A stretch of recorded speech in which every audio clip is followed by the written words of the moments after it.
Oh, ah, magandang umaga, mahal. Kumusta ang tulog mo? Grabe, kagigising mo pa lang pero ang ganda-ganda mo pa rin. Natamis ka magsalita ngayon ah. Anong meron? Siguro may papakiusap ka na naman sa akin oh. Alam ko na yung mga galawan mo, mahal. Ito talaga ang mahal ko. Alam mo naman kung anong nasa isip ko. May sasabihin lang sana ako sa'yo pero gusto ko munang pag-isipan mo dahil kasama ka sa mga desisyon ko. Kung sakasakali man, maliit na bagay lang naman pero sa tingin ko, makatutulong sa atin. Lalo na malapit ka ng mga anak. Nagbabaka sakali lang naman ako eh. Tungkol saan ba yan? Sabihin mo na para may panahon akong mag-isip. Siguraduhin mo lang na makakatulong talaga yan sa atin ah. Kung hindi, wag mo na lang sabihin. Okay, sige. Naaalala mo pa ba yung kinikwento ko sa'yo tungkol sa kuya kong nasa Manila? Yung Kuya Dante mo? Oo, naalala ko. Sabi mo, foreman siya sa maraming project sa construction sa Maynila. Bakit? May masama bang nangyari? Hindi eh. Wala namang masamang nangyari. Sa totoo nga niyan, magandang balita pa nga. Magbubukas daw kasi siya uli ng bagong project. Hindi kalayuan sa kanila. Nag-text siya sa akin kahapon kung gusto ko raw. Sabi niya, ako raw ang hawak ng project na yun. Isang malaking bahay daw ang gagawin kahit papano malaki naman yung kikitain. Paano yun? Nandito tayo sa Mindoro. Nasa Maynila ang mga project ng kuya mo, di ba? Teka, parang alam ko na yung ipapakiusap mo ah. Gusto mong lumuwas ng Maynila, no? Para sa project na yun? Oo, yun sana yung sasabihin ko. Iiwan mo ko? Siyempre naman hindi. Kung papayag ka, edi isasama kita. Doon na lang muna tayo pansamantala. Yun ay kung papayag kang tumira muna tayo doon. Sa Maynila? Naku mahal, alam mong 8 buwan na akong buntis. Delikado kung babiyahe pa tayo at luluwas ng Maynila. Isa pa, paano sina Itay at Inay dito? Alam mo namang hindi sila basta-basta napapayag, lalo na't malapit na akong mga anak. Siguro naman, naisip mo ang mga bagay na yun. Oo naman. Napag-isipan ko na yan, lalo na ang pagbubuntis mo. Iniisip ko lang kasi kapag nagkataon ng mga anak ka, marami ang gastusin. Kung dito lang ako sa lugar natin, mag-aanap buhay, maliit lang yung kita natin dito. Tsaka hindi yun sasapat para sa atin, para sa panganganak mo. Tsaka lalaki pa ang gastos, lalo na kapag nandyan na si baby. Isipin mo kung sa Manila ako magtatrabaho, di malaki yung kikitain ko dun. Sapat yun para matustusan natin ang iba pang pangangailangan natin. Malay mo, umasenso din tayo dun balang araw, tulad ni kuya. Naiintindihan ko naman mahal, yung mga posibleng maging benepisyo ng pagpunta natin doon. Pero saan naman tayo titira kapag nandun na tayo? Hindi mo naman ako pwedeng ilagay sa barak sa trabaho mo. Nakakahiya sa mga kasama mong lalaki at delikado para sa akin, hindi ba? Wala rin naman tayong ipon masyado para umupa ng bahay. Tungkol naman dyan, nag-usap na kami ni Kuya Dante ko. Ayon sa kanya kapag lumuwas tayo, doon daw muna tayo makikituloy sa kanila. Bali uwian naman kami at makakasama naman kita tuwing gabi. Sigurado, ligtas ka doon at malinis ang paligid para sa pagbubuntis mo. Sino namang makakasama ko ron? Kung iiwan mo ako, paano kapag nangailangan ako ng tulong? Tapos malayo ang trabaho mo, baka mataranta ako at... Magkakasama mo doon yung asawa ng Kuya Dante ko, si Ate Marites. Hindi ko pa nga siya nakikita at nakakausap pero base naman sa mga kwento ng kapatid ko, mabait daw si Ate Marites. Siguro naman magkakasundo kayo kapag nagtagal tayo ron. Kapag wala pa ako mahanap na iba pang matitira natin, magbibigay-bigay lang muna tayo sa kanila kahit panggastos lang para makatulong na rin. Hindi ko alam mahal pero nag-aalangan ako eh. Nang banggitin mo kasi yung mga bagay na yan, nag-iba ang ihip ng hangin at pakiramdam ko. hindi magandang ideya na tumuloy tayo ng Maynila. Saka kung pera o mga gastos ang iniisip mo, kahit papaano kumikita din naman ako, di ba? Sa panggagamot, lalo na ngayon, ang daming nagpupunta sa akin para magpagamot. Siguro naman, bago akong manganak may sapat na tayong pera na maiipon para makatulong kahit papaano.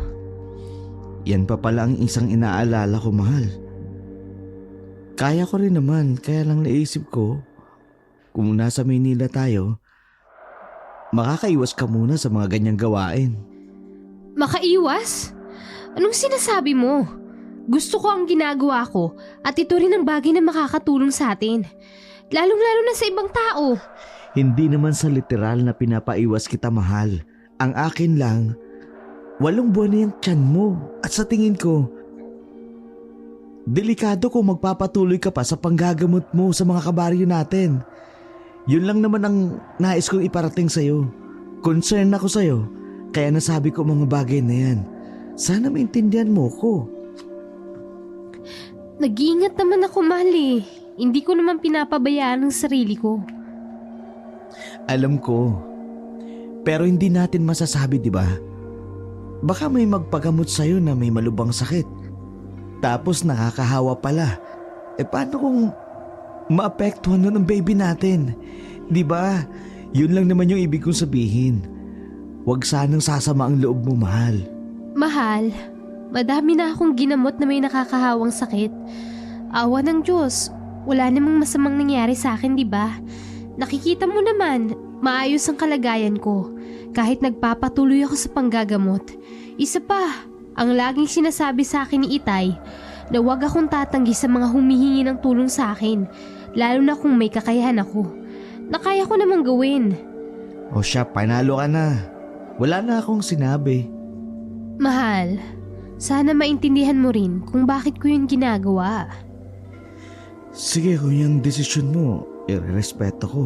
Pero sana, pag-isipan mo mabuti. Hindi naman kita nilalayo sa mga nakasanayan mo o sa mga magulang mo. Ang sa akin lang talaga, inaalala ko ang pagbubuntis mo at ang magiging anak natin.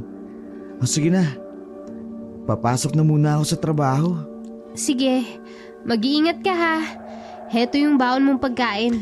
Salamat, mahal ha. Siya nga pala, pag-isipan mo mabuti ang sinabi ko ha. Sana sa pagbalik ko, may desisyon ka na. Pero huwag ka mag-alala. Ano man ang maging pasya mo, yun ang masusunod. Sige, pag-iisipan ko. Salamat, mahal. Mag-iingat ka sa pagpasok mo sa trabaho. Malungkot ang naging atmosfera nang nakalabas na ng bahay si Nelson. Si Maria naman, nagdadalawang isip kung ano nga ba ang magiging desisyon niya mula sa mga sinabi na narinig sa kanyang asawa. Tama nga naman na inaalala ng kanyang asawa, 8 buwan na kasi itong buntis, ngunit nagpapatuloy pa rin sa panggagamot. Nakasanayan niya na kasi yun mula nung bata pa lamang siya hanggang sa nagdalaga at nagkaroon ng sariling pamilya. Ito kasi ang gawaing minana niya mula sa kanyang mga magulang. Ang angkang pinagmula nila ay mga kilalang tao noon sa kanilang lugar, lalong-lalo na sa larangan ng pagiging albularyo, antingero, panggagamot at marami pang iba. Isang bagay sa pagkatao ni Maria noong una, labis na ipinagtataka ni Nelson at ayaw pa nga niyang maniwala. Nasanay at lumaki kasi ang lalaki sa syudad at nang minsang mapadpad sa naturang probinsya, hindi siya makapaniwala na tunay ngang nangyayari pala ang mga ganong bagay. Habang lumilipas ang panahon, paunti-unti natanggap niya na ang mga ganitong tungkulin. Yun talaga ang nakaatang na tungkulin sa kanyang asawang si Maria. Mahaba-haba pa kung isasaysay ang kanilang buhay relasyon. Ngunit kung babalikan ang simula, nakilala ni Nelson ang asawa niyang si Maria nang minsan siyang mapadpad sa Mindoro. Nagkaroon kasi siya ng project doon para sa construction at nang makilala niya ang isa, Tila nakalimutan niyang bumalik ng Maynila. Nung una niyang masilayan ang babae, madalas kasi itong nakasuot ng bestida na talaga namang humuhulma ang magandang pangangatawan. Kung ikukumpara nga ang mukha ng babae sa ibang mga taga roon, malayo ang kaibahan at aakalain mong nagmula ito sa syudad dahil maputi, makinis ang balat at napakaamo ng mukha. Nang ligawan at sagutin si Nelson, hindi na iyon pinakawalan pa ng lalaki at sa huli, pinili nilang magsama at magpakasal. Makalipas ang ilang taon na pagsasama, sa wakas, nagbunga na ngayon. At ngayon, malapit na ngang manganak si Maria. Naging maayos naman ang trato ng pamilya ng babae kay Nelson. Gaya ng ibang mga kwento, sa una ay talaga namang mahirap isuko ang anak na babae sa isang lalaki. Ngunit kalaunan, lalo nang malamang nagdadalang tao ito, ay natanggap na nila si Nelson. Ang kondisyon lamang nila, anuman daw ang gawin o pagkakataong meron na itong mga anak, dapat tanggapin niya rin na buong buo at walang pag-aalinlangan. Pagtango naman ng buong puso ang naging sagot ng isa sa mga hakbang. Habang sila ay nagsasama noon, hindi talaga maiwasan ang bulong-bulungan. May nagsasabi kasi na gumagamit daw si Maria ng orasyon o kaya naman gayuma raw at naakit nito si Nelson. Naging bukas naman ang babae kay Nelson. Pinag-usapan ang mga ganung bagay. Ayon sa kanya, wala siyang nararamdamang iba dahil minahal niya talaga ito ng totoo. At base kasi sa kanyang tunay na nararamdaman, mahal na mahal niya talaga ang babae. Kaya naman, sa mga lumipas na taon, hindi na lang nila pinansin ang mga mapanghusgang tao. Kahit may kakayahan si Maria na parusahan ang mga iyon, pinili niyang manahimik dahil ito ang aral na itinuro sa kanya ng kanyang ama at ina. Pagsapit ng hapon, nang makauwi na si Nelson, agad siyang nakausap tungkol sa balak nito sa suwestyon ng pagpunta sa Maynila. Nang makaupo, sandali ba siyang napabuntong hininga bago binitiwan ang isang desisyon. Pumapayag na ako, mahal. Talaga? Seryoso ba yan? Hindi ka naman siguro napipilitan, no? Kasi alam mo na, gusto kong masaya ka, lalo na sa magiging desisyon mo. Sa desisyon nating dalawa. Payag na nga ako. At isa pa, nakapagpaalam na rin ako kina Itay at Inay. Anong sabi nila? Nung nagpaalam kang balak pa lang natin, pumayag ba agad sila? Inaasahan ko kasi na kukontra talaga sila eh. Siyempre dahil sa kalagayan mo. Nung una, ayaw talaga nila. Sabi pa nga nila, na kaya daw naman nilang tumulong sa atin kung sakasakaling magipit tayo. Pero nilaban ko pa rin dahil ayaw ko naman laging pabor lang sa akin ang lahat ng desisyon natin. Iniisip din naman kita, mahal, syempre. Isa pa, matagal-tagal mo na rin hindi nakikita ang Kuya Dante mo. Dahil mula nung magkakilala tayo at magsama tayo, hindi ka na ulit nakabalik ng Maynila. Yun din ang dinahilan ko kay Inay at Itay. At sinabi ko na lang din na lagi tayong mag-a-update sa kanila at magte-text pa rin para ipaalam ang kalagayan nating dalawa. Ano sa tingin mo? Oh, bakit parang hindi ka masaya? Anong hindi masaya? Masayang masaya ako, no? Hindi mo lang alam. Pero para akong lumulutang sa ulap dahil sa mga sinabi mo.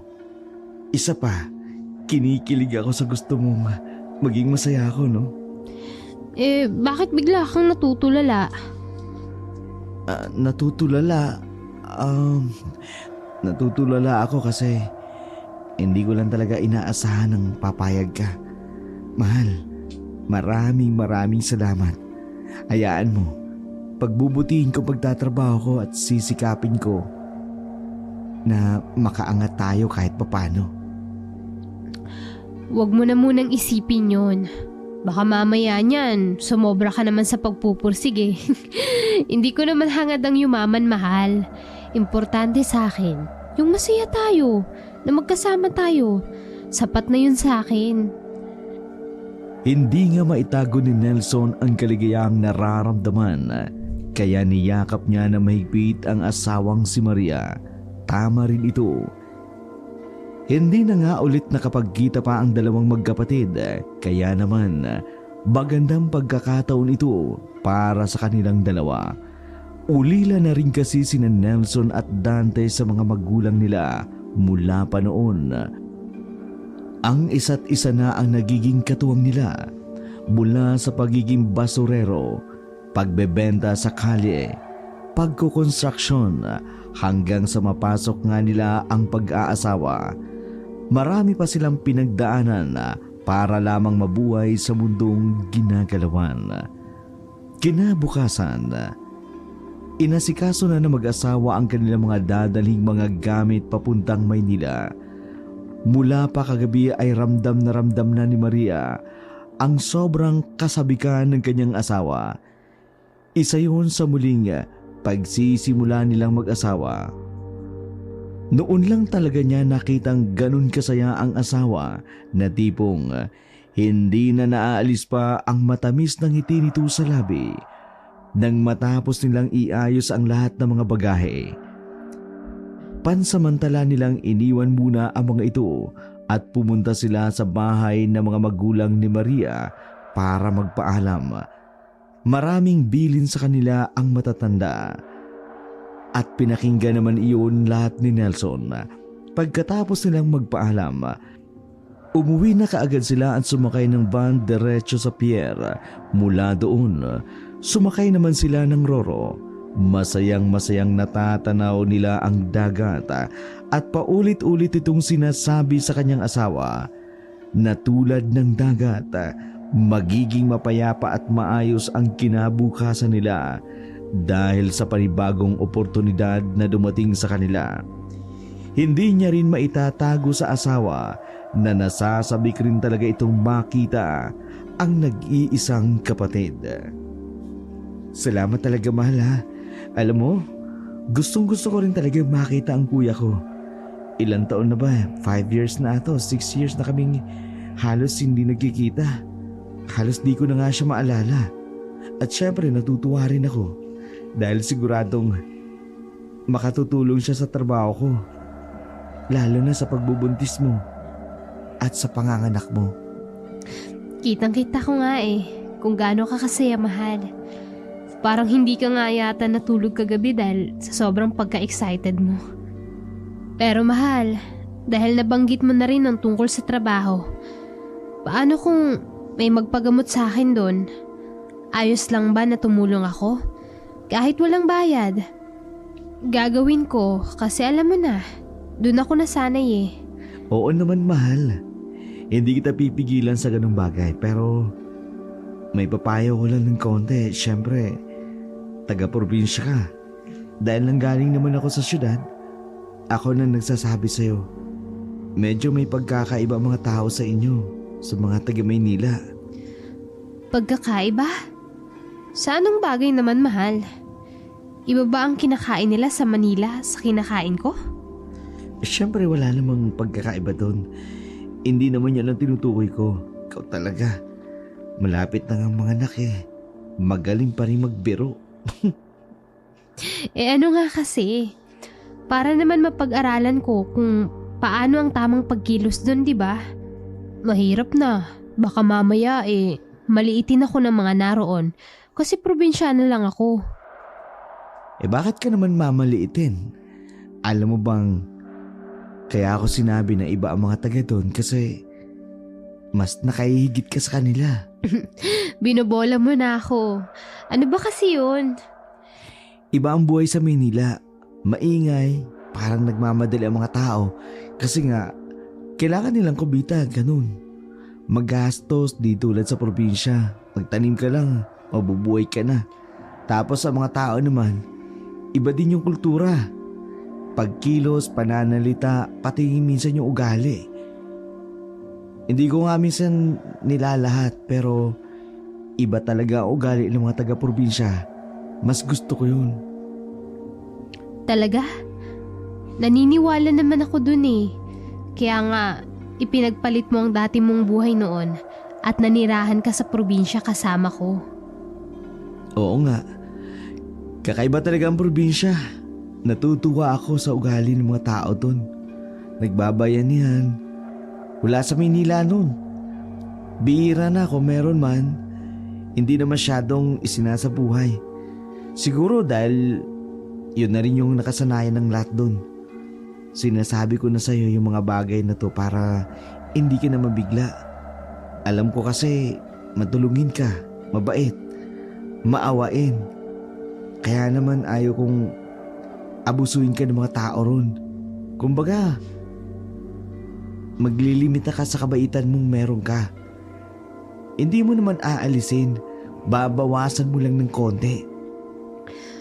Parang sinasabi mo na kailangan kong baguhin ang ugali ko ah. Para ano? Para matanggap nila ako, ganun ba? Ang gusto ko lang naman maging maingat ka. Huwag ka agad-agad magtitiwala sa tao. At huwag kang masyadong magiging mabait. Nako, ikaw pa naman, kilala kita. Lahat pinagbibigyan mo kapag lumalapit sa'yo. Ikaw naman, wala namang masama sa pagiging isang mabuting tao. Pero hayaan mo, palagi kong iisipin ang sinabi mo at mag-iingat ako, mahal. Para hindi ako maabuso at maloko ng iba. Huwag ka na mag-alala sa akin. Tingnan mo, ilang araw lang makaka-adjust na ako sa buhay na meron sila. Tiyak ko na marami akong magiging kaibigan. Malay mo, baka marami rin akong maging kumari doon. Siyempre, ikaw pa. Sigurado ako marami kang magiging kaibigan sa Manila. Isa pa, gusto kong sabihin sa'yo, na kapag may away o gulo, umiwas ka na lang para di tayo madamay. Ganun kasi sa amin sa Manila eh. Minsan, ang away ng iilan nagiging away ng lahat. Minsan kapag gusto mong makatulong, nadadamay ka pa. Kaya ikaw, mahal, umiwas ka sa mga ganun. Kapag naman may nang-away sa'yo at unang gulo, at alam mo tama ka, sabihin mo lang sa akin, isumbong mo sa akin, at handa akong ipagtanggol ka. Talaga? Kahit pa hanggang kamatayan? Oo, kahit hanggang kamatayan pa, mahal ko. Makalipas lamang ang ilang oras, nakarating na ang sinasakyan nila sa pier ng Batangas. Mula roon, muli silang sumakay ng isang van papunta sa Maynila kung saan naroroon ang bahay nila Dante at Marites. Nang makarating sila, agad na nagyakapan ng mahigpit ang magkapatid at ipinakilala rin nila ang mga asawa sa isa't isa. Kumusta ka na, bunso? Grabe, parang kailan lang. Ang bata-bata mo pa nung magbakasyon at magtrabaho ko sa Mindoro. Tapos ngayon, magkakaanak ka na. Mabilis ba yun, kuya? Ang tagal-tagal ang panahon nun. Masaya akong makita ka ulit. Ako rin, kuya. At talagang mauunahan mo pa akong magkaroon ng anak, ha? Matagal ko nang pinapangarap yan. Kaso, mukhang hindi yata kami mapagkakalooban ng pagkakataon na maging magulang. Kailan ba manganganak ang asawa mo? 1 buwan na lang sa awa ng Diyos. Naku, 1 buwan na lang pala at makikita ko ng pamangkin ko. Ngayon pa lang nasasabik na ako magkaroon ng ingay ng sanggol dito sa bahay. Ito nga palang asawa ko, si Maria. Mahal, ito ang Kuya Dante ko. Kumusta po, kuya? Palagi ka pong kinukwento sa akin ng asawa ko. Masaya po ako na nakilala na rin kita sa personal. Masaya po ako at nakilala na rin po kita ng personal. Magandang hapon din sa'yo, Maria. Teka, tatawagin ko lang yung asawa ko para makilala niyo na rin. Nasaan na ba yun? Marites! Marites! Bakit? Tawag ka ng tawag, naglalaro pa ako. Kung hindi naman yan mahalaga, mamaya na. Pumunta ka muna dito sandali. Andito na yung kapatid ko. Anong nilalaro niya? 10-20? Caracruz? Hindi bunso. Madalas kasing nasa sugalan yung ate Marites mo. Pinapayagan ko na nga lang kasi wala namang masyadong ginagawa sa bahay. Saka, dyan lang naman sa malapit yung pinagsusugalan niya. Ayos lang yun. Libangan lang naman pala. Ano ba yon, Dante? Ang ingay-ingay mo. Ang ganda ng laban namin doon, no? Tawag ka ng tawag. Kumuha ka muna nga ng soft drinks dun sa tindahan ni Aling Selly para may pamerienda tayo sa... Oh, may bisita pala tayo. Hindi yan bisita. Siya yung kapatid ko, si Nelson. Yung kinikwento ko sa'yo nung isang araw na darating dito. At ito naman yung asawa niya, si Maria. Oh, heto ang asawa ko. Ang ate Marites nyo. Oh, sila na ba yun?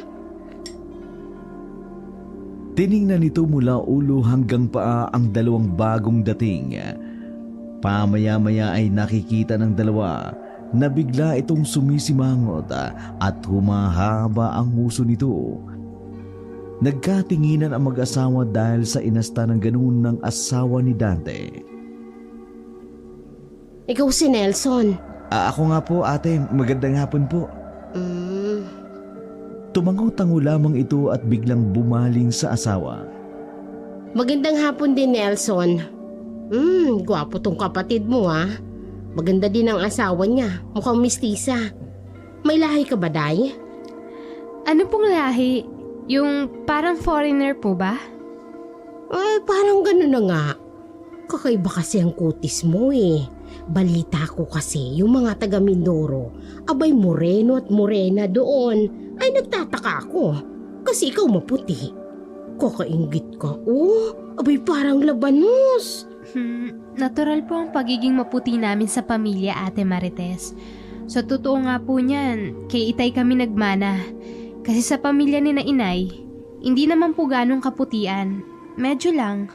Kaya siguro, ganito na rin ang naging kulay ko kasamang iba ko pang mga kapatid sa Mindoro. Yung tatay mo, sigurado ka bang tao? Po? Akala ko kasi anak ka ng Encanto. Hindi po ate. Hindi ganun ang pamilya ko. Ano ba yan Marites? Anong klaseng trip yan? Ano ba naman yan? Ang seryoso nyo naman?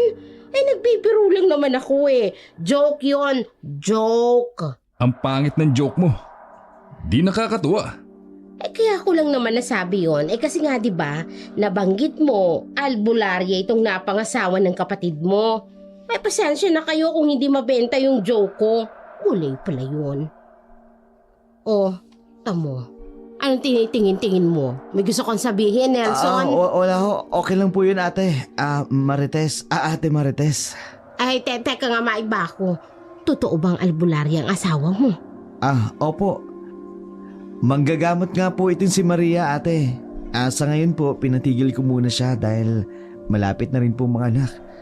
Nag-aalala po kasi ako na baka maapektuhan ang pagbubuntis niya. Tamang desisyon yun, Bunso. Mas mabuti nang makasigurado tayo. Pwede niya namang ipagpatuloy ang ganong gawain pagkatapos niya manganak. Sa ngayon dapat makapagpahinga muna siya. Dapat ihanda mo muna ang sarili mo, Maria. Dahil hindi natin alam, baka mamaya niyan manganganak ka na pala. Opo kuya. Yan nga po yung madalas na ibilin sa akin ng asawa ko. Talaga? Hihinto ka na muna sa panggagamot, Maria? Aba, sayang naman. Alam mo, maraming may sakit dito. Marami kang matutulungan at magagamot. Ano na naman yan? Hoy, girl talk nga ito, di ba? Huwag kayong makialam. Okay lang naman siguro dito kay Maria na makipag-usap ako sa kanya, hindi ba? Ayos lang naman po yun ate. Yun nga din po yung sabi ng asawa ko. Sabi niya, itigil ko na raw po muna yung panggagamot. Pero kung talagang may nangangailangan ng tulong ko, hindi naman po ako tatanggi. Manggagamot po ako sa abot ng aking makakaya. Kaya kung sakali mang may kakilala kayong kailangan ng tulong ko, nandito lang po ako. Ayun naman pala eh. Hayaan mo, sa mga susunod na araw, ipapakilala kita sa mga kaibigan ko at kapitbahay ko. Aba, maraming may sakit dito. Baka matulungan mo sila at alam mo na, kumita pa tayo ng pera. Ayun, sinasabi ko na nga ba't dun din pupuntang sinasabi mo? Ikaw talaga, hindi ka na nahiya kay Maria. Ay, bakit naman ako mahihiya? Hindi ko naman siya inaano. Uy, nako, ikaw Dante, alubay-lubayan mo ko. Kanina ka pa dyan kontra ng kontra. Ay, siya nga pala. Kailangan ko nang bumalik dun sa sugalan. Andun pa kasi yung taya ko eh. Ipinahawa ko lang yung isa sa mga kasama ko. Ay naku, mahirap na. Baka, alam mo na, di ba? Mahirap na nga ang buhay tapos nanakawang ka pa. Naku, mga ano pa naman ang kamay nun. Eh naku, ekis yun. Teka, di ba't pinapupunta nga kita sa tindahan para kumuha ng merienda?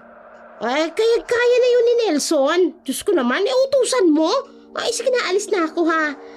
Yang bahay, kayo nang bahalang maglinis. Aba, pasensya na ha, medyo madumi. Kasi kailangan ko na talagang umalis. Hindi mo ba pwedeng ipagpaliban muna yan? Ito naman eh. Ito na nga lang ang kasiyahan ko eh. O sige na, umalis ka na. Hoy magaling na babae, huwag kang masyadong magpapagabi sa sugalan ha. Umuwi ka ng maaga para makasabay ka sa amin sa hapunan. Oo na po. Uuwi na ng maaga. Ay siya, sige, dyan na kayo. Ay, narito naman ang kuya mo ha. Siya nang bahalang mag-asikaso sa inyo. Bye! Nang makaalis na si Marites, hindi maiwasan na mag-asawang Nelson at Maria na muling magkatinginan. Nangungusap ang kanilang mga mata na parang sinasabi ni Maria na nag-aalala ito na baka di niya makasundo ang babae. At yun din naman ang tingin ni Nelson. Kaya sinabihan niya na lamang kanyang asawa na ayos lang. Konting tiis lang naman. Hindi na nila maisa sa tinig pa ang nararamdaman dahil naroon ang kanyang Kuya Dante. Nako bunso, Maria, pasensya na kayo sa inasal ng asawa ko ha. Mabait naman yun. Ganun lang talaga magsalita. Kumbaga walang filter at kung anong nasa isip, yun din ang lumalabas sa bibig niya. Yung sa nabanggit niyang engkanto, biro lang talaga yun. Ganito kasi sa amin, kapag hindi pamilyar ang isang bagay, lalo na't nanggaling sa probinsya, yun ang madalas na iniisip namin. Ayos lang po yun, kuya. Naiintindihan ko naman po. Sabi nga nitong asawa ko, iba talaga ang pananalita at kaugulian dito sa Maynila kung ikukumpara sa amin. Masasanay rin po siguro ako. Pero para linawin po walang koneksyon sa engkanto ang kakayahan na meron po ako. Matapos ang maikling kwentuhan, sandaling nagpaalam si Dante sa mag-asawa upang mamili ng kanilang uulamin sa hapunan.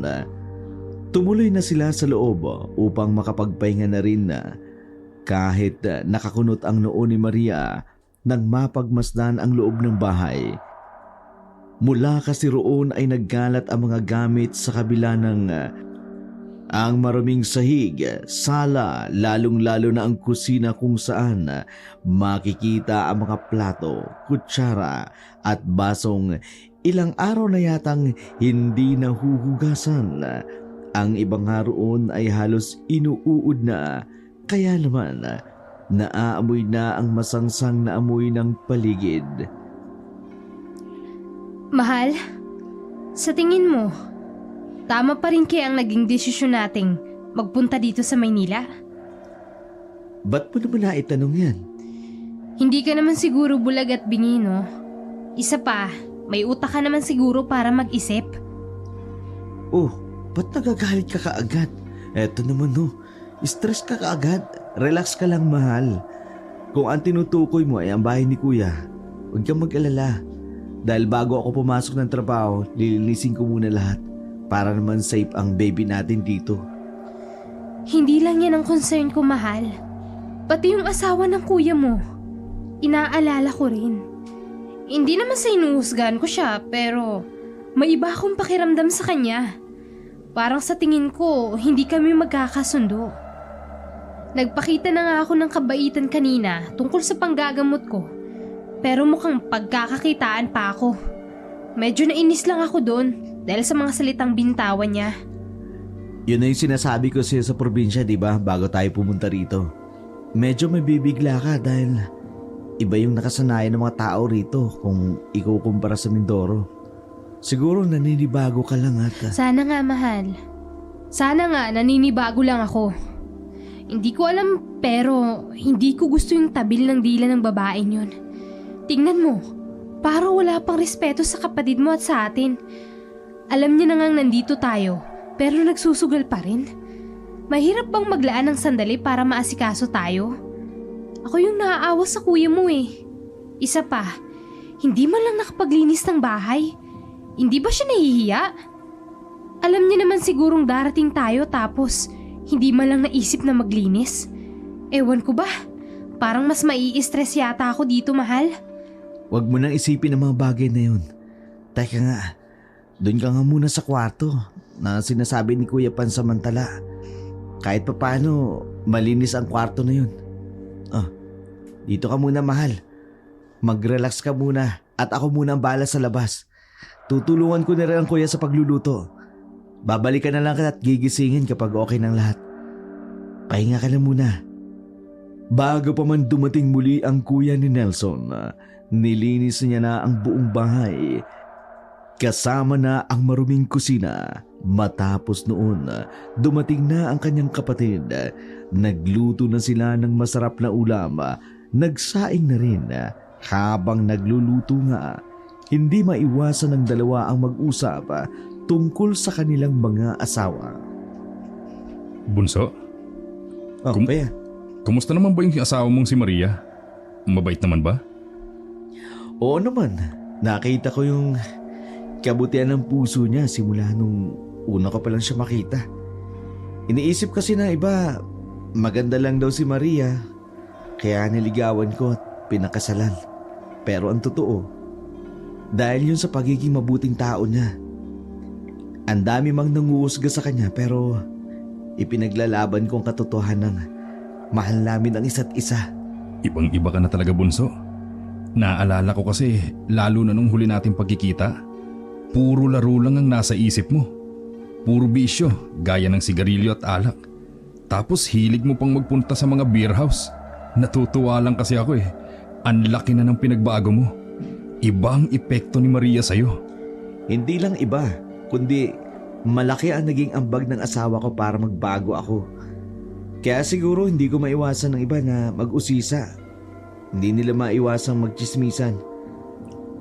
At kami talaga ang pinagchichismisan nila. Gusto ko man silang patulan pero nananahimik na lang kami dahil alam namin kung ano yung totoo. Chismis? Bakit? Ano bang pinagsasasabi ng mga tao sa inyo? Dami kong naririnig. Daming nagsasabi na ginayuma lang daw ako ni Maria. Kaya ako siya nagustuhan.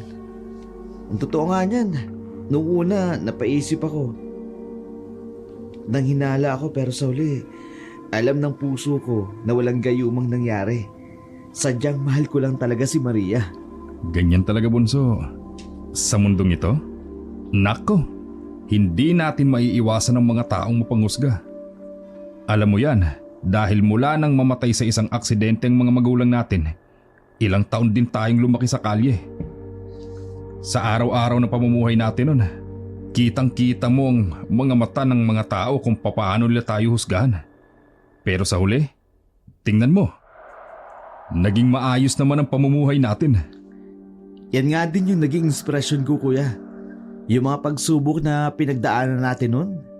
Kaya nga siguro kahit paano, napakatatag ko. Dahil na rin sa mga karanasan natin. Dahil naikwento ko na yung akin, ikaw naman kuya ang tatanungin ko. Kumusta naman si Marites bilang asawa? Naku, Bunso, kaya mo, hinuhusgan din kami ng mundo. Ang daming nagsasabi at nagtatanong, ano raw bang nakita ko kay Marites? Bakit ko raw tuminahal at pinakasalan? Gayong napakasama raw na babae. Napakasama? Grabe naman yung mga nagsasabi ng ganyan. Bakit nila sinasabing napakasamang babae ni Marites? Nakilala ko kasi ang ate Marites mo. Dito rin mismo sa lugar na kinalalagyan natin. Nang minsang magka-project ako rito, nakita ko siyang nagtitinda ng mga isda malapit dun sa kanto. Gaya mo, may napansin akong kahanga-hanga sa kanya. Kung si Maria ay mabait ayon rin sa iyo, ang ate Marites mo naman, masipag at madiskarte. Kaya sobra akong humanga sa kanya nun. Araw-araw ko siyang nakikitang nagsisikap. Kaya naman nang minsang mapabili ako sa kanya, dun ko na siya mas nakilala. Niligawan ko rin at hindi nagtagal. Pinakasalan ko na. Habang nagsasama kami, marami rin ang nanguhusga sa amin. Sabi nila, pakitang tao lang daw si Marites at hindi totoo sa sarili. Kumbagay, mapagpanggap lang at hindi raw yung totoong ugali niya. O ano namang reaksyon mo dun, kuya, tungkol dun? Gaya mo, hindi ko na lang din sila pinapansin. Para kasi sa akin, mas kilala ko ang ate Marites mo. Mas alam ko kung sino siya at anong tunay niyang ugali.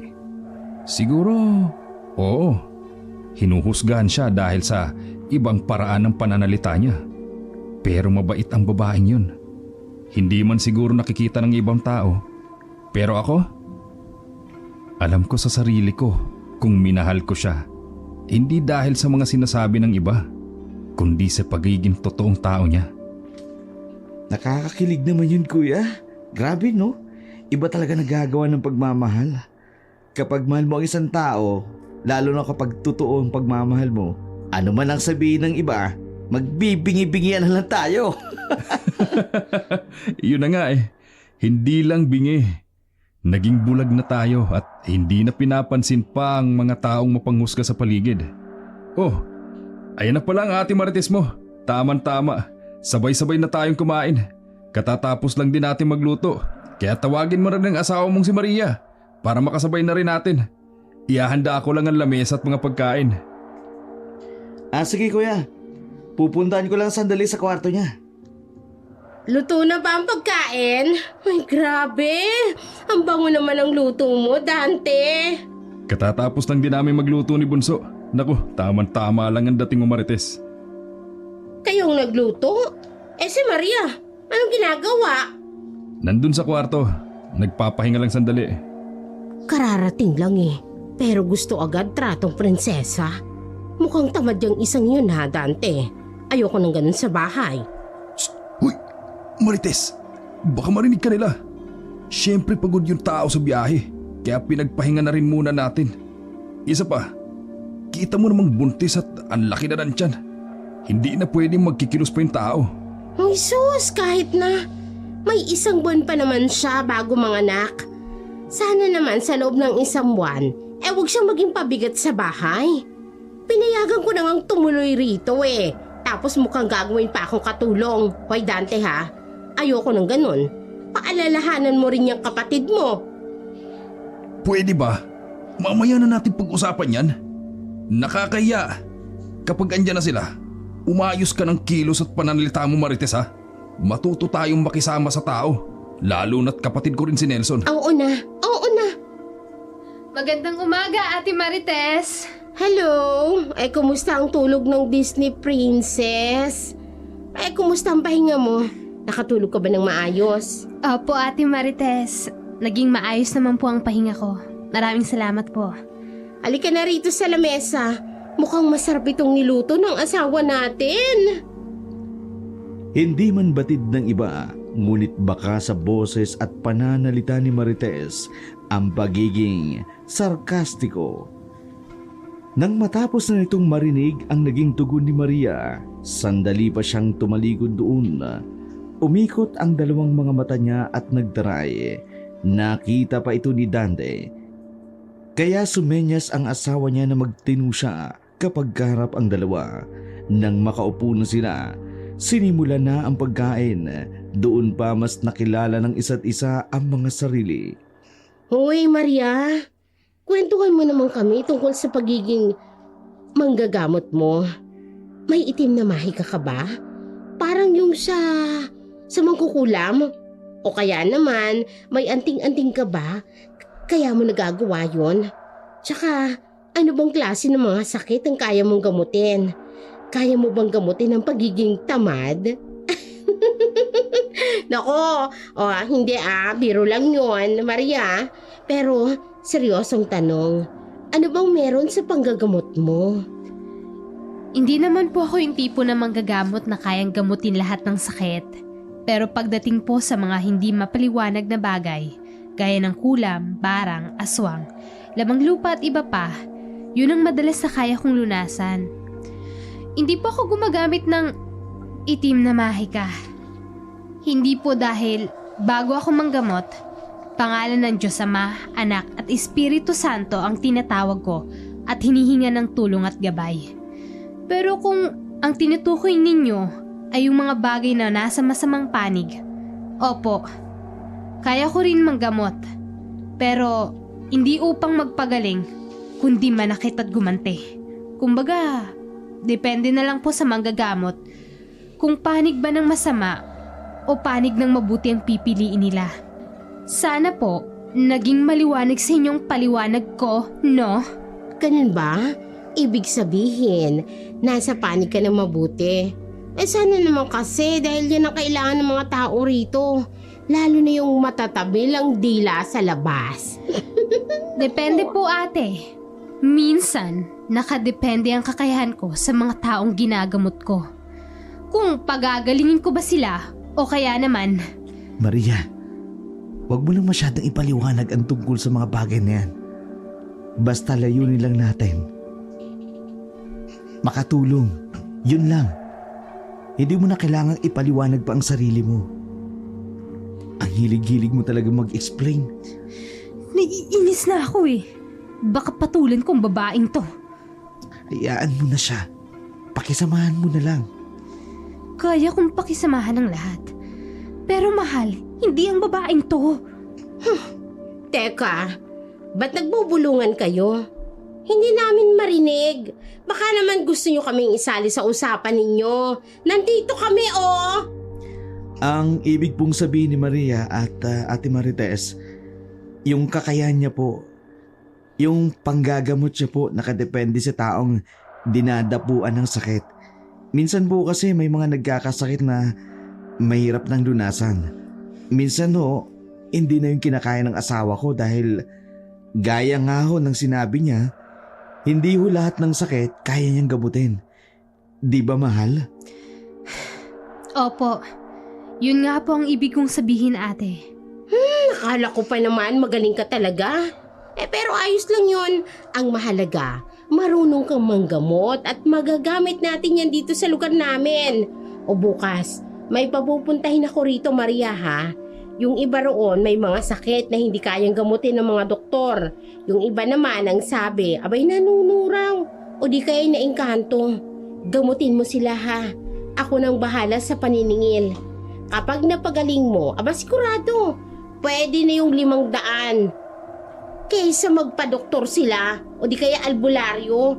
Ang mahal ng singil doon. Sa tingin mo, Maria, okay na ba yun? Teka lang Marites, wala tayong napag-usapang ganyang bagay. Pumunta sila rito dahil magtatrabaho ang kapatid ko at makikituloy lang kasama si Maria. Walang gamutan o kung ano paman at lalo nang walang dapat na pagkakitaan. Ay, bakit? Suhestyon ko lang naman yun. Isa pa, hindi pa naman manganganak si Maria, di ba? O kahit papano makakapag-ipon siya at makakatulong sa asawa niya. Yun din naman ang ipinunta niya rito, di ba? Ang makaipon at magkapera. Ay, Nelson, Maria, may mali ba sa sinasabi ko? Gusto ko lang din naman kayong tulungan. Kaya nga ako nagsasuggest. Bago magsalita, sandaling nagkatinginan ang mag-asawang sina Nelson at Maria at nag-usap tungkol sa mga sinabi ni Marites. Makalipas ang ilang minuto, tumugon na sila sa tanong at suwestyon ni Marites. Sige ho. Payag po akong manggamot at kumita ng pera si Maria. Isang bagay lang po ang hinihiling ko. Kapag hindi niya na kaya manggamot, wag na po natin siyang pilitin. Kapag kaya niya at gusto, sige lang, manggagamot siya. Tumutulong. Pero ang desisyon, laging sa kanya manggagaling.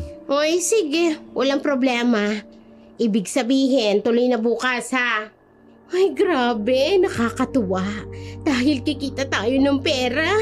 O siya, kumain kayo ng marami dahil bukas ha. May kanya-kanya na tayong gagawin. Ang bagay ngang iyon ang naging simula ng araw na mag-asawa sa tahanan ni na Marites dahil kinabukasan nang makapasok na sa trabaho ang magkapatid, siya namang pagdagsa ng mga tao. Nang makaupo si Maria sa isang bangko, isa-isa na nitong kinausap at ginamot ang mga taong may kanya-kanyang karamdaman. Unang lumapit sa kanya ang isang nanay na umiiyak. Bit-bit ang anak na siguro'y nasa 3 taong gulang pa lamang. Nang suriin ni Maria ang kalagayan nito, nakita niyang namamagana ang mga paa ng bata at nabubulok na ang pinakatalampakan nito. Ano pong nangyari sa kanya? May pinuntahan po ba siyang lugar? O kaya naman nakaaway na ibang bata? Ayon sa naging sagot ng ina ng bata, gumala raw ang anak niya sa isang damuhan nang matagpuan nila sa likod ng kanilang bakuran. Doon ay may naapakan ang bata na isang tumpok ng lupa at nadurog iyon. Kinagabihan, hindi na raw ito makalakad at ng mga sumunod na araw, namagana raw at nagkasugat na ang kanyang mga paa. Base po sa mga salaysay ninyo, mukhang nanununga ho ang anak ninyo. Siya po, gagamutin ko siya ngayon. Pero may isang bagay pa rin po kayo na dapat gawin. Mamaya, pagsapit ng dapit hapon, magtungo ho kayo sa bakuran kung saan nanuno ang anak ninyo. Dalhin niyo siya doon at magdala rin ho kayo ng mangkok na may 3 itlog at 3 barya. Ialay niyo ito roon at humingi ng tawad sa ninalang na nagambala ng anak niyo. Sa pagtango ng nanay ay siya namang panggamot ni Maria sa bata. Gamit ang isang maliit na palanggana, nilagyan niya iyon ng isang tawas, mga bato, mga halamang gamot. Ibinabad niya ang paa ng bata roon at kitang-kita kung paano gumaan ang pakiramdam nito. Kasabay noon, nagpausok din si Maria ng isang maliit na paso at nanalangin sa may kapal. Ilang minuto nang masingil ni Marites ang 500, ang mag-ina ay umalis na rin ang mga ito. Gagaling man ang anak ngunit baka sa mukha nila ang lungkot dahil ang pambili sana ng pagkain ipinambayad pa nila. Nang umupo sa harap si Maria, ang susunod na pasyente ay sandaling napaaray dahil nananakit na ang bandang ilalim ng kanyang tiyan. Huminga siya ng malalim, saka muling nagpatuloy sa panggagamot bukod sa mga nanuno. May mga nagamot din siyang may kinalaman sa barang at gulam. Ang iba naman, normal lang ang sakit sa balat o kaya naman sa loob ng katawan. Makalipas ang ilang oras, nagpaalam na muna si Maria at sinabing bukas na itutuloy ang panggagamot dahil iba na ang kanyang pakiramdam. Ang pananakit ng tiyan niya ay umabot na paitaas kaya naman hindi niya na kaya pang asikasuhin ang dagsa ng mga taong nagpapagamot. Dahil doon, may ilang taong nainis at nagbura. Ayon sa kanila, ang haba-haba raw ng pila. Tapos, sa huli ay hihinto lamang pala sila. Gusto ko man ho na magamot kayong lahat, pero dahil pubuntis ako, may limitasyon lang ang kakayahan at pagkilos ko. Kanina pa po nananakit ang tiyan ko. Kaya sana ho, maintindihan niyo ho ako. Bukas po, sisikapin kong maasikaso kayong lahat. Sa ngayon ho, hindi muna dahil kailangan ko nang magpahinga. Oy, sigurado ka ba, Maria? Sayang naman yung kikitain natin kung papasok ka na sa loob at magpapahinga. Isipin mo, Kaya pa siguro nating makatatlo o 5,000. Bukas ko na lang po itutuloy, Ate Marites. Nakikiusap po ako. Hindi ko na po kaya. Aray! Ang sakit ang tiyan ko. Tulong! Ay, naku. Huwag mo na nga akong dramahan. Aray ko. Oy, Maria, hindi mo na kailangan gawin yan. Kung ayaw mo namang gamot, sige, pumasok ka na sa loob at maging tamad doon. Hindi ako nagbibiro, Ate Marites. Sobrang sakit po talaga ng tiyan ko. Daray ko! Nang makita ang pamumutla sa mukha ni Maria, nagtulong-tulong na ang mga kalalakihang naroon upang ipasok na sana ito sa loob. Ngunit nang makita nilang may tumutulong dugo sa magkabilang hita nito, isinugod na iyon sa pinakamalapit na ospital ng magamot ng doktor. Ilang oras nang nakatulog si Maria. Pagmulat ng mga mata, tumambad sa kanya ang nag-aalalang asawa at sa likod noon, naroroon si Dante at ang asawa nitong si Marites. Nasaan ako? Nasa ospital ka. Anong nangyari? Bakit bigla kang dinugo? Ayoko na lang magsalita, mahal. Bakit hindi mo na lang tanungin yung asawa ng kapatid mo? Baka mas alam niya kung bakit ako nagkaganito. Oh, ba't parang sinisisi mo ako, Maria? Ang intensyon ko ay makatulong lang sa inyong dalawa. Pero bakit parang kasalanan ko pa?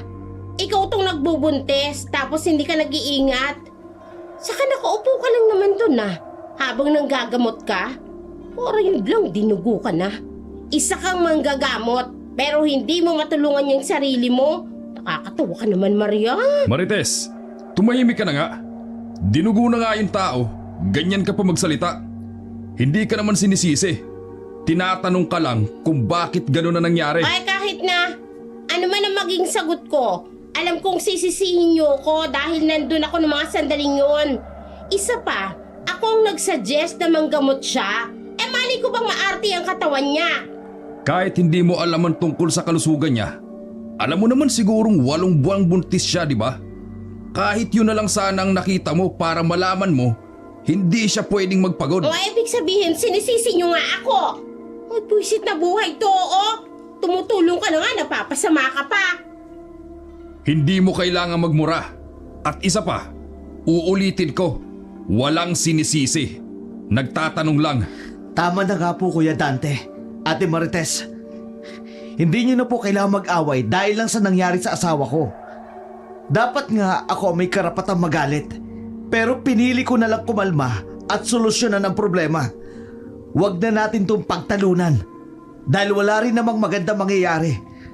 Nakausap ko ng doktor. Ang sabi niya, magiging delikado ang panganganak ng asawa ko. Delikado? Bakit daw, bunso? Ay, syempre, maarte. Hindi ikaw ang tinatanong ko, Marites. Dahil daw sa labis na pagod at stress. Dahil doon, kailangan ko humantong sa isang desisyon. Kuya Dante, sana naman maintindihan mo kung bakit ko to gagawin. Sige, bunso. Walang problema. Ano man ang maging desisyon mo, irerespeto ko yun. Hihiwalay na muna kami ng tirahan, kuya. Hindi naman sa ganun kalayo dito sa inyo. Pero magkaroon lang kami sana ng kalayaan ng asawa ko. Hindi ko naman sinasabing nasasakal siya kay Ate Marites. Pero doon, kahit papano, siya ang masusunod. Ay, ang tindi nyo rin, Matapos kayong tulungan ng asawa kong si Dante na magkaroon ng trabaho, ganyan pa ang igaganti nyo na ako pa ang masama. Ayan!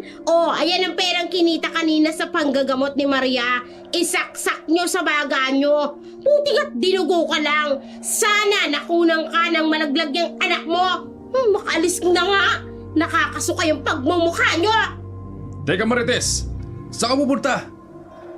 Naku, bunso. Pasensya na. Pasensya na sa mga nasabi ng asawa ko. Galit lang yun. Kaya siya nagkakaganon. Hayaan nyo. Kakausapin ko muna. Sabihan mo ako kapag lilipat na kayo. ihahanda ako mga gamit nyo. Maria, pasensya na ulit ha. Mauna na ako. Sundan ko lang yung asawa ko.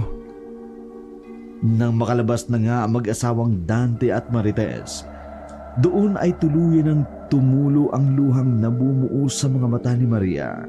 Kitang-kita sa mukha nito ang paghihirap at sakit na nararamdaman dahil sa mga narinig at binitiwang masasakit na salita ng babae. Inalalayan lamang ito ni Nelson sa pagbangon.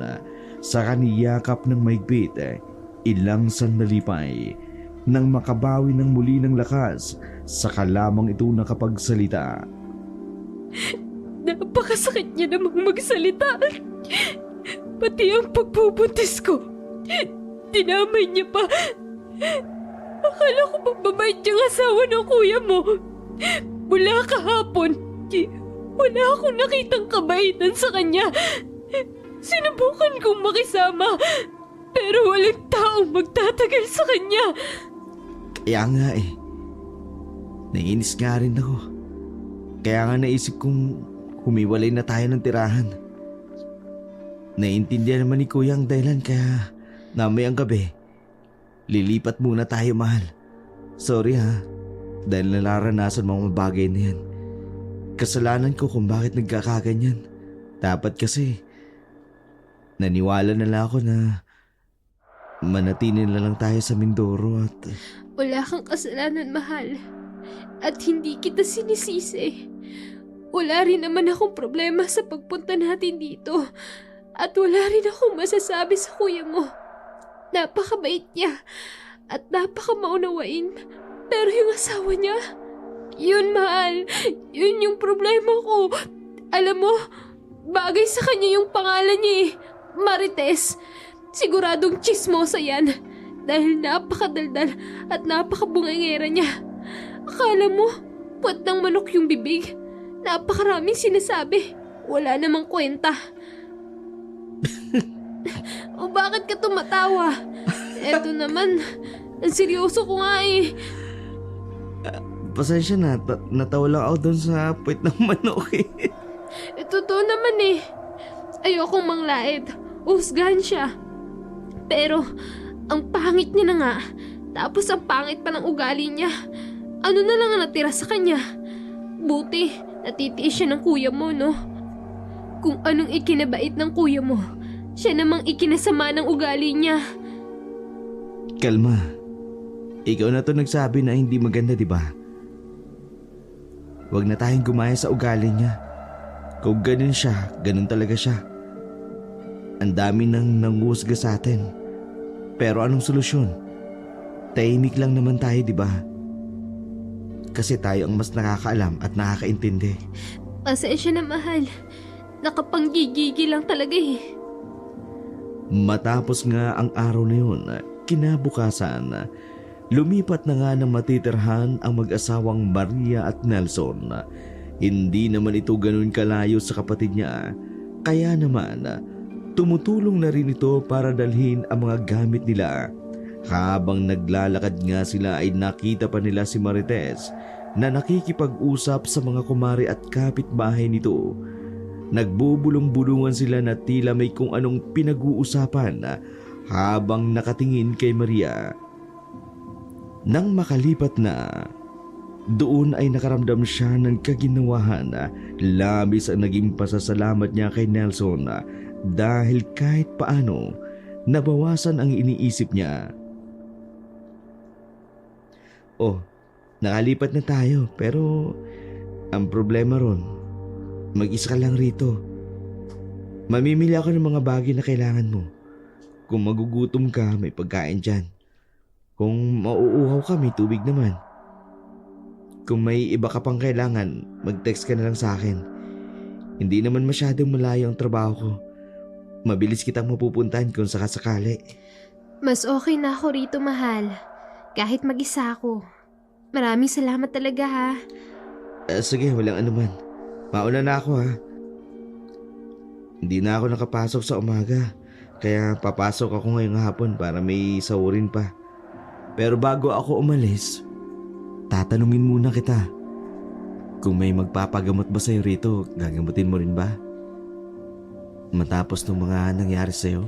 Siguro, magpapatuloy pa rin ako sa ginagawa ko. Pero, limitado na lang sa pagkakataong ito. Kapag hindi ko na kaya, mahal, aatras na muna ako. Pero kapag kaya naman, itutuloy ko pa rin. Sige, ikaw ang bahala. Gusto man kitang pigilan pero yan talaga ang gusto mo eh. Basta ingatan mo lang sarili mo. At maging ang baby natin. Aalis na ako ha. Paalam mahal. Ganun nga ang naging araw-araw na pamumuhay ni na Maria at Nelson. Kapag papasok ang asawa, siya naman ay nagpapatuloy sa loob ng mga taong gustong magpagamot. Hindi rin gaya noong una. Voluntaryo din ang pagbabayad. Kapag meron, ayos lang. Kapag wala, ayos lang din. Dahil sa ganong sistema, marami ang natutuwa kay Maria. Marami rin ang pumupunta at dumarayo para lang magpagamot sa kanya. Sa paglipas ng mga araw, naramdaman niya na rin na malapit na siyang manganak. At dahil doon, huminto muna si Nelson sa pagtatrabaho upang masubaybayan ang asawa kung sakasakali mang bigla itong manganak. Inalalayan niya lamang ito sa pagpapagamot dahil mahalatang mahihirapan nga ito. Isang araw, may isang mayamang pamilya ang nagpagamot kay Maria. Nang mapagaling niya ito, nagulat siya nang bigyan sila ng mag-asawa ng ₱250,000. Doong una ay tumanggi sila dahil masyadong malaki iyon. Pero nang marinig ang tinuran ng lalaki, natuwa siya. Marami na akong mga doktor na nilapitan. Pero na isa, wala ang nakapagpagaling sa asawa at anak ko na naingkanto pala. Alam kong hindi sapat ang perang ito. Pero bilang pasasalamat dahil sa pagliligtas mo sa buhay ng mga mahal ko, maraming salamat at sana'y pagpalain ka ng Diyos. Maraming salamat din po. Sobrang makatutulong po ang ibinigay ninyo. Lalo na't malapit na po akong manganak. Dahil sa pangyayaring yun at sa mga magagandang bagay na tinatamasa ng mag-asawang Nelson at Maria, sa kabilang banda, labis na inggit naman ang nararamdaman ng asawa ni Dante na si Marites. Kaya naman, hindi na ito pumayag pa. Agad na gumawa ng kwento upang itsismis na umaasenso na ang mag-asawa. Tinawag niya ang lahat ng kanyang mga kumare. Ipinagkalat sa mga ito ang mga hindi totoong kwento. Oh, atin-atin lang to ha. Ano? Narinig ko lang to sa isang tao. Pero hindi ko nababanggitin kung sino. Ano nga? Ayon nga kasi sa kanya, si Maria daw, abay may alaga. Alagang ano? Alam niyo ba kung ano yon? Ano nga? Alagang demonyo. Ay, nako, kaya pala may kakayahan siyang manggamot. Dahil may tumutulong sa kanya. Yun nga lang, hindi anghel, kung hindi kampo ng kadiliman. At saka ito pa ha, ang chismis mga mare. Hindi tao si Maria, kundi anak talaga siya ng isang engkanto. Akalain niyo yun? Hindi na ako nagtataka. Di ba? Isipin niyo, taga-probinsya, pero napakaputi. Alam niyo na. Kasi nga, hindi tao ang mga magulang niyan. At isa pa ha, etong malupit, namimera lang yan. Tingin mo, ang sabi voluntaryo. Pero tingnan mo naman, tinanggap yung kalahating milyon. Kunwari lang yung babaeng yan. Pero ang totoo, mukhang pera talaga yan. Alam na ninyo ngayon. Simula nga nang sabihin ni Marites ang mga katagang yun, kumalat na ang chismis tungkol kay Maria. Dahil doon, halos lahat ng mga tao sa kanila ay hinuhusgahan ang babae. Isang bagay na noong una, hindi sila naaapektuhan, pero nang magsalita na hindi maganda ang iba, nakaramdam na ng inis si Maria. Naku, atras na pala ako Maria. Hindi na muna kami magpapagamot sa'yo dahil may kumakalat na balita na engkanto ka raw. At gawa ng isang demonyo ang panggagamot mo. Ayaw naming gumaling sa isang bagay na galing sa masama. Walang katotohanan yung mga naririnig niyong sabi-sabi. Kailan pa ako naging engkanto? Isa pa, nakikita at naririnig niyo namang sa Diyos ako nagdadasal. Tapos iisipin yung galing sa demonyo? Hindi naman yata makatarungan yon. Basta. Ayaw na namin magpagamot sa'yo. Malay ba namin kung nagsasabi ka ng totoo o hindi? Mabuti nang mag-ingat at makaiwas. Kesa naman mapunta kami sa impyerno nang dahil sa'yo. Hindi nga galing sa masama ang panggagamot na ginagawa ko! Aray! Sumasakit na naman ang tiyan ko! Mahal! Tulungan mo muna ako! Ay, yan na naman ang artistang si Maria. Kapag tinatamad, nang aaway ng pasyente at magkukunwaring sumasakit ang tiyan. Wala na akong panahon makipagtalo sa'yo, Marites! Umalis ka na dahil hindi ka welcome sa buhay ko! Oh, di ba mga kapitbahay? Nakita nyo ng totoong Maria. Ang totoong ugali ng babaeng yan. Kunwari lang yan na mabait, pero ang totoo, anak talaga ng engkanto yan. Demonyo ang ugali. Nakita mo na, oh? Hindi ko kailangan ng opinion mo, Marites! Isa pa! Aray! Nelson! Tulong! Ano nangyayari? Manganganda ka na ba? Teka, tatawag muna ako ng tricycle. Manong! Patulong naman oh! Padala kami sa pinakamalapit na ospital. Sige, drama pa, Maria. Mamatay sana yung anak mo, demonyeta ka.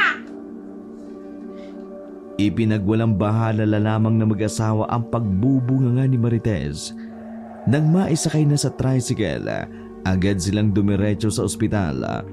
Doon sa loob ay nanganak naman ng tuluyan si Maria. Makalipas ang ilang oras, nang ipatawag na si Nelson upang pumasok, ay nakita niya ang malungkot na mukha ng asawa.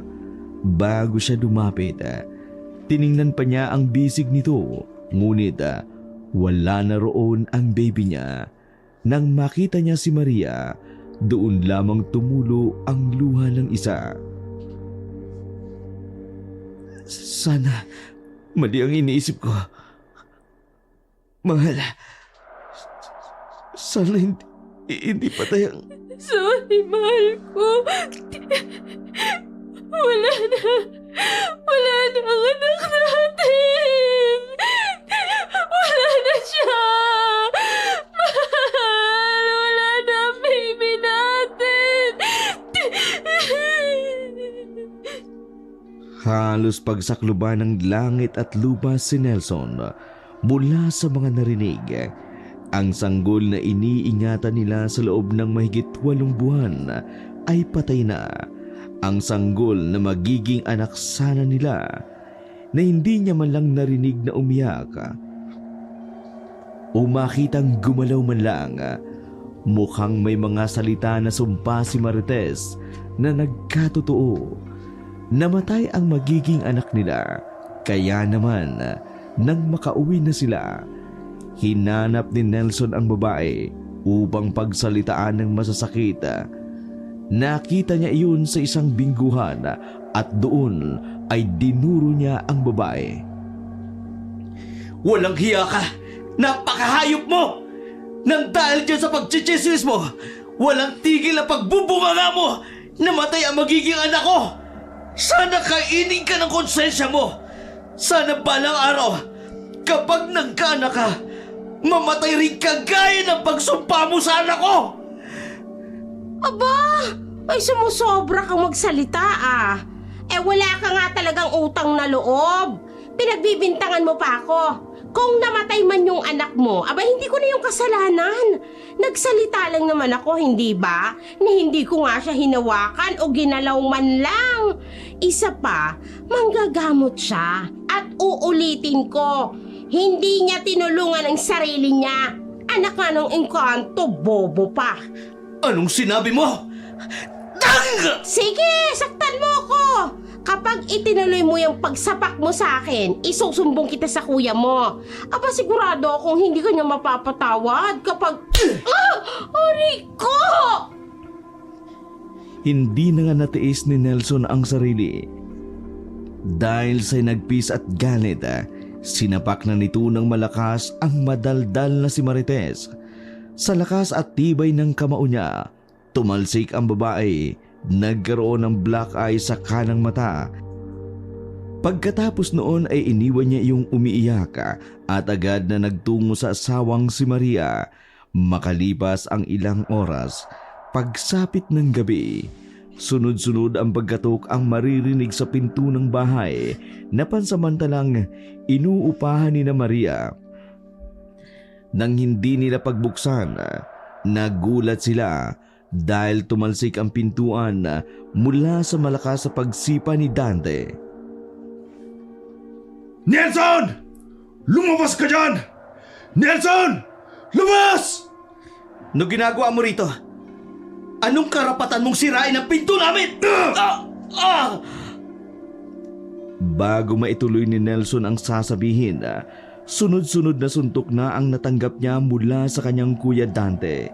Halos madurog ang mukha niya at pumutok ang mga labi dahil sa pananakit na ginawa ng isa. Nang mapagod, itinulak niya ito ng malakas at isinandal sa pader. Kilala mo ako, Nelson. Alam mong mabait ako sa mabait, lalong na sa'yo. Pero kapag asawa ko na ang sinaktan mo, kaya kitang patayin! Muli ngang pinagsusuntok ni Dante ang kapatid niya at dahil doon, lumabas nga ng kwarto ang nanghihina pang si Maria. Nang makita niya ang kalagayan ng asawa, napasigaw siya dahil sa pagkagalit. Anong ginagawa mo? Bakit mo sinasaktan ang sarili mong kapatid? Kuya! Bitawan mo ang asawa ko! Sabing bitawan mo siya! Gamit ang natitirang lakas, pinilit ni Maria na yakapin ang asawang si Nelson na halos nangihina na at wala ng kalaban-laban dahil sa walang tigil na pagsusuntok ni Dante.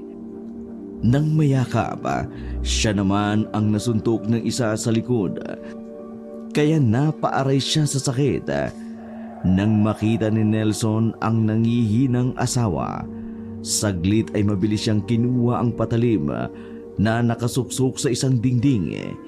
Itinulak niya ang asawa at tinangkang saksakin ang sariling kapatid. Ngunit dahil walang sapat na lakas, naagaw sa kanya ang isang patalim na siya namang sunod-sunod na pinagsasaksak sa tiyan at dahil dun, sumuka ng dugo. At sa pagkagimbal, kumaripas ng takbo si Dante palayo sa tahanang iyon. Hindi! Mahal ko! Mahal ko! Nelson, gumising ka! Nelson! Hindi! Sinalo ni Maria ang natumbang asawa matapos ay nanginginig niya itong niyakap at doon mismo sa kanyang harapan nalagutan ng hininga ang kanyang asawa. Sa takot naman na madamay ang lahat ng mga kapitbahay nila, nagsialisan na rin sila. At ni isa ay wala man tumulong o sumaklolo sa kanila dahil doon labis ang hinagpis at galit ang naramdaman ni Maria. Sa sakit na nararamdaman, napasigaw siya ng malakas at doon ay kumidlat at bumuhos ang ulan na tila nakisabay sa kanyang pagdadalamhati. Pinatay niyo ang anak ko! Pinatay niyo ang asawa ko! Pumunta kayo bago sumikat ang haring araw! Sisiguraduhin kong magsasama-sama kayo sa kamatayan, sa libingan, at sa impyernong patuloy niyo sa aking ibinibintang! Sisiguraduhin kong mararamdaman niyo ang sakit na nararamdaman ko! Makalipas ang ilang oras, nang silipin ng mga kapitbahay ang tahanan ng mag-asawa, wala na roon si Maria, pati ang bangkay ni Nelson. Ang tanging naiwan lamang doon ay ang mga gamit nila, sa kabila ng ang bahid ng dugo ay nagmumula sa isa. Samantala, mula sa kinalalagyan ni Dante at Marites, hindi mapakali ang dalawa dahil sa mga nangyari. Hindi ko sinasadya. Sa galit ko, nabugbog ko yung kapatid ko. Yun lang sana ang gagawin ko. Pero kumuha siya ng patalim at kahit wala akong magawa, kundi ipagtanggol ang sarili ko. Ilang beses ko siyang nasaksak, pero hindi ako sigurado kung buhay pa siya. Marites, balikan natin ang kapatid ko. Natatakot ako na baka... Wala ka nang dapat balikan pa. Kinuha mo lang ang tama. Sinaktan niya ako. Pinagbintangan at sinabihan ng masasakit na salita. Karapatan mo na magalit. At kung nasaksak mo man siya, self-defense yun. Kung mapatay mo man siya, ano naman? Diba, iniwan ka niya rito sa Maynila at bigla na lang siyang nag-asawa. Karma na sa kanya yon. Karma sa kapatid mo yon, Dante. Tama. Karma na yun dahil sa pagkukulang at pangiiwan niya sa akin. Isa pa, dapat lang yun kay Maria. Dahil baka tama ka, anak talaga siya ng engkanto. Talagang anak siya ng engkanto. Kung ano man ang mga nangyari sa kanya ngayon, dapat lang dahil napaka-arte niya, mukha pang pera. Natigil ang pag-uusap ng dalawa nang muling gumuhit sa kalangitan ang matalim na kidlat, kasabay nang wala pa ring tigil ng pagbuhos ng ulan. Maya-maya pa'y napatingin sa labas ang dalawa nilang tila may itim na figurang nakatayo sa harap ng kanilang bintana. Hindi nila masyadong maaninag iyon. Pero nang muling kumidlat, kitang-kita nila ang galit sa mata ni Maria. Nanlilisik ang mga mata nito at nanginginig ang bibig habang nanggagalaiti. Dante, kumuha ka ng kutsilyo kaya naman itak. Nandito si Maria! Bago man makagawa ng hakbang si Dante, bigla itong napatigil at unti-unting napaluhod dahil sa naninikip na ang kanyang dibdib at nahihirapan ng huminga. Nakahawak ito sa leeg at bumabakas doon ang isang palad na may matutulis na kuko na hindi nakikita na tila sumasakal sa kanya. Marites! Tulungan mo ako! Dante, ano nangyayari?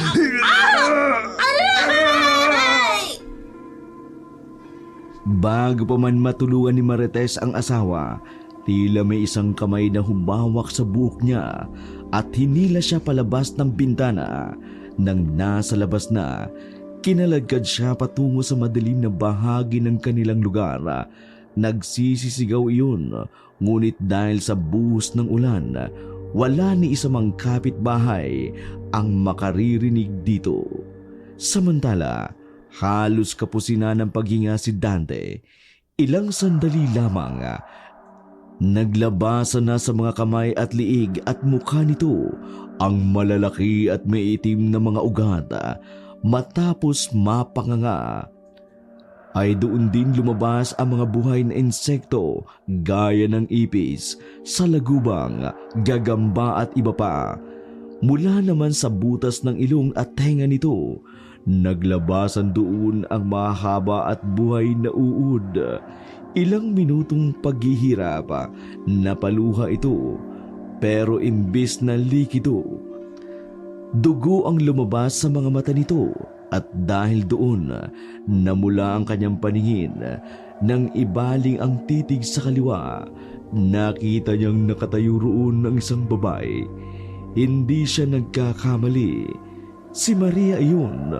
Patuloy mang lumalabas ang buhay na insekto sa kanyang bibig. Pinipilit niya namang magsalita.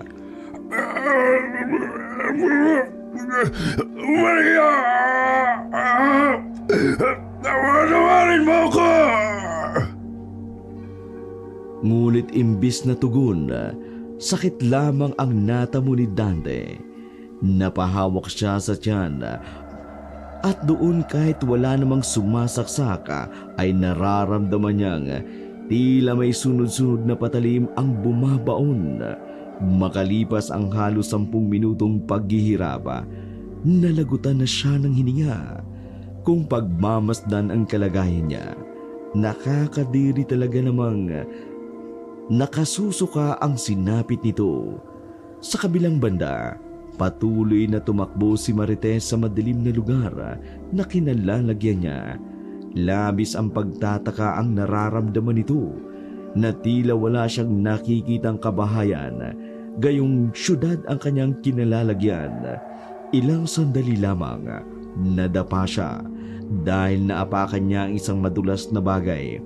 Kahit masakit ang ulo dahil tumama iyon sa semento, pinilit niyang bumangon at dinampot ang mga bagay na naapakan niya. Nang pagmasdan niya, nakita niya ang sariwa pa nitong dugo na tila nagbumula sa loob ng kanyang katawan. Ilang segundo pa, napagtanto niya kung ano ang hawak-hawak na mga sandaling yun. Isang inunan o placenta.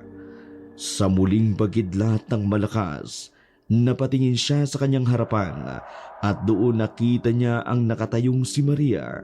Sa gulat at takot, naitapon niya ang inunan at nanginginig na napaatras. Si Maria naman, dahan-dahan siyang sinundan. Maya-maya pa'y napahinto si Marites nang tumama ang likod niya sa isang pader. Doon ay alam niya sa sarili niya na hindi na siya makatatakas pa. Maria, parang awa mo na. Huwag mo kong papatayin. Pakiusap. Hayaan mo kong magbago. Magbago? Magbago? Sana noon mo pa naisip yan. Sana noon pa man napatawad na kita. Pero alam naman nating hindi mo kaya yun, Marites. Kasi nga, gaya ng pangalan mo, kadaldalan at chismis lang ang alam mo sa buhay. Ang pag-usapan ng ibang tao at siraan ng mga kinaiinggitan mo. Hindi gaya ko, Maria ang pangalan. Piniling maging matulungin, maawain at higit sa lahat, mabait. Ang malas mo lang kasi hindi anghel na Maria ang kaharap mo. Alam mo kung ano? Simple lang ang bagay na sinasabi mo sa akin tuwing sinisiraan mo ako. Anak ng engkanto. May alagang demonyo. O kaya naman, masama ang ugali ko. Alam mo, Marites, tama ka. Dahil papatunayan ko sa'yo yan ngayon! Lumapit pa ng lumapit si Maria hanggang sa mahawakan na nito ang mukha ni Marites. Pinilit man ang isa naman laban, ngunit wala siyang magawa at nanatili lamang nakasandal sa pader. Ilang sandali pa, gamit ang patalim na pumatay kay Nelson, dahan-dahan itong hiniwa ang bunganga ni Marites.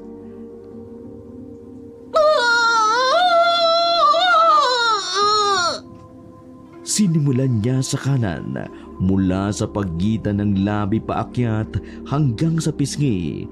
Ganon din sa kaliwa. Habang ginagawa iyon, sigaw lamang ang maririnig sa isa. Nang matapos, tila lumaki ang bunganga nito dahil sa ginawa ni Maria. Ayan, mas malaki na ang bibig mo at mas marami ka nang pwedeng ichismis at sira ang tao. Pero bago mangyari yun, makikita mo muna ang impyernong tinutukoy mo. Marahas na umatras si Maria at nakita pa ni Marites na ngumiti yun bago mawala at kainin ng dilim. Ilang sandali pa'y nagsisisigaw na ito at sumasakit ang parehong mga binti at ang kamay nito. Matapos ang tiyan nito kung saan pakiramdam niya, tila nakunan siya o manganganak na siya dahil din lumabas sa ari niya ang napakaraming dugo. Sinubukan niya pang magsisigaw upang humingi ng tulong, ngunit hindi magawa dahil sa hiwang nasa pagitan ng kanyang bibig. Ilang minutong gumuhit mula sa kalangitan ang malalim na kidlat at tumama iyon sa kinalalagyan ni Marites, at dahil dun nasunog siya at ang mapuputing balat ay napalitan ng maitim na tila natutong, kasabay noon ang pagkawala ng buhay nito. Kinabukasan, natagpuan ang bangkay na mag-asawang Dante at Marites. Sa kabilang banda, nagkagulo ang mga nag-uusisa at ang mga kapitbahay nang makita nila si Maria na naglalakad habang hila-hila ang kanang kamay ng bangkay ng asawang si Nelson. Sa kaliwang bisig naman ito, naruroon ang bangkay ng anak na isinilang niya.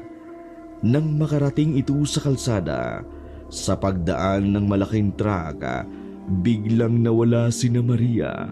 Napapakit pa ang magkakapitbahay dahil alam nilang hindi sila namamalikmata. Sa paglipas ng mga araw, buwan at taon, hindi na nga muling namataan pa ang babae. Ang kwento tungkol sa magkapatid at magbilas ay nabaon na sa nakaraan. Pero ang mga nakasaksi patuloy na mananatili sa kanilang isipan ang kanilang nasaksihan. Nagpasalin-salin man ang kasaysayan, hindi mawawala ang kwento tungkol sa mabagsik na paghihiganti ng isang manggagamot.